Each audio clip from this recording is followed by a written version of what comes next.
नमस्कार बच्चों। इसके पहले की वीडियो में हमने गद्य विभाग में पाठ 11 द द द इति के प्रस्तावना की चर्चा की थी, जिसमें आपको मैंने ये बताया था कि यह पाठ ऐत्रेय उपनिषद में से लिया गया है, जिसमें मनुष्य के स्वभाव के अनुसार उसे 3 भागों में बांटा गया है: देव, मानव और दानव। ब्रह्मा जी ने देवताओं को, मनुष्यों को और दानवों को 2 वर्ण का जो उपदेश दिया, उसको यहाँ पर प्रस्तुत किया गया है, जिसे हम अनुवाद के माध्यम से जानेंगे कि ब्रह्मा जी ने अपने पुत्रों को क्या उपदेश दिया।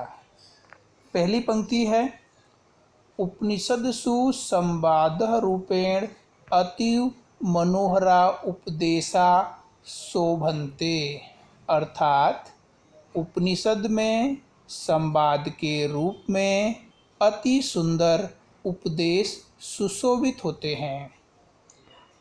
अत्र ऐत्रेयः उपनिषद पंचम अध्यायस्य द्वितीये ब्राह्मणे। यहाँ पर ऐत्रेय उपनिषद के 5वें अध्याय के द्वितीय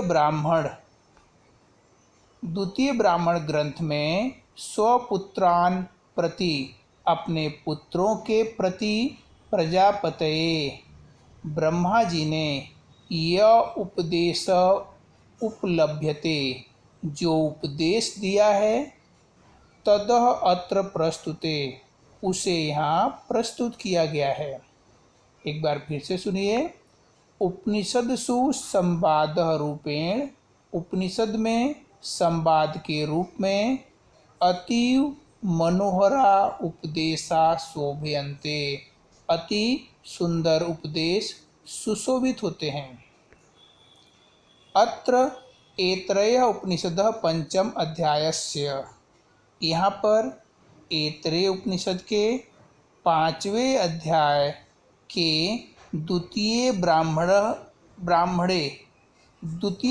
ग्रंथ में स्वपुत्रान प्रति, अपने पुत्रों के प्रति यह उपदेश उपलभ्यते, अपने पुत्रों के प्रति प्रजापति ने जो उपदेश दिया है, ततः अत्र प्रस्तुते, उसे यहाँ प्रस्तुत किया गया है, उसे यहाँ बताया गया है। अगली पंक्ति, प्रजापतयः त्रयः पुत्रा देवा मनुष्या असुरा च आसनः। प्रजापति अर्थात ब्रह्मा के देवता, मनुष्य और असुर 3 पुत्र थे। तेषु देवा प्रजापति प्रथमं प्रार्थितवन्तः यतः, उसमें से देवताओं ने प्रजापति से पहले प्रार्थना की अस्मभ्यं हितकारकम अक्षरम उपदेश्यतु इति, हमें हितकारक अक्षर का उपदेश दो। तदा तब प्रजापति द इति प्रोक्तवान, तब प्रजापति ने द इस प्रकार कहा, अर्थात दाम्यत्यः इति, अर्थात दमन करो। फिर से सुनिए इतना अनुवाद।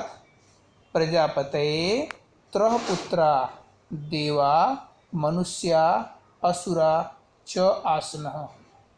प्रजापति के देवता, मनुष्य और असुर 3 पुत्र थे।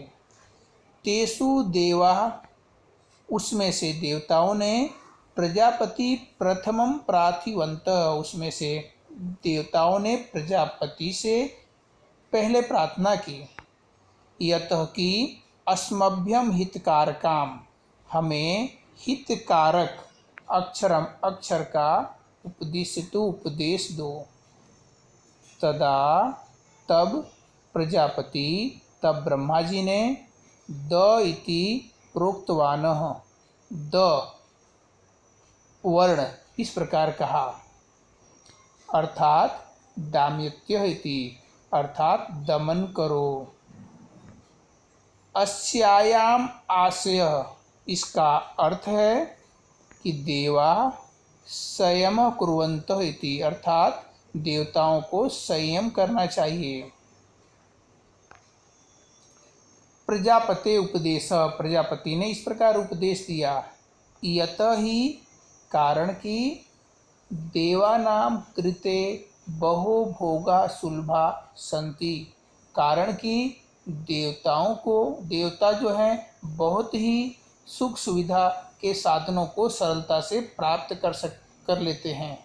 कारण कि देवता सुख सुविधा के साधनों को बहुत ही सरलता से प्राप्त कर लेते हैं। अतः एव प्रजापति उपदिष्टवानः, इसलिए ही प्रजापति ने उपदेश दिया कि एवं स्वभावतः, तुम स्वभाव से ही अदान्ता, अदान्ता शब्द का अर्थ है कि असंयमी, कि तुम स्वभाव से ही असंयमी हो। अतः उष्मा भी दान्ते भाव्यम इति, इसलिए तुम्हें संयमी होना चाहिए। दमन शब्द का समानार्थी शब्द है दान्तः, और दान्तः शब्द का विरोधी शब्द है अदान्ताः। इतना अनुवाद जो है आप अपनी पाठ्य पुस्तक में से एक बार फिर पढ़ेंगे, और इसके आगे का पाठ जो है आपको अगले वीडियो में पढ़ाया जाएगा। धन्यवाद।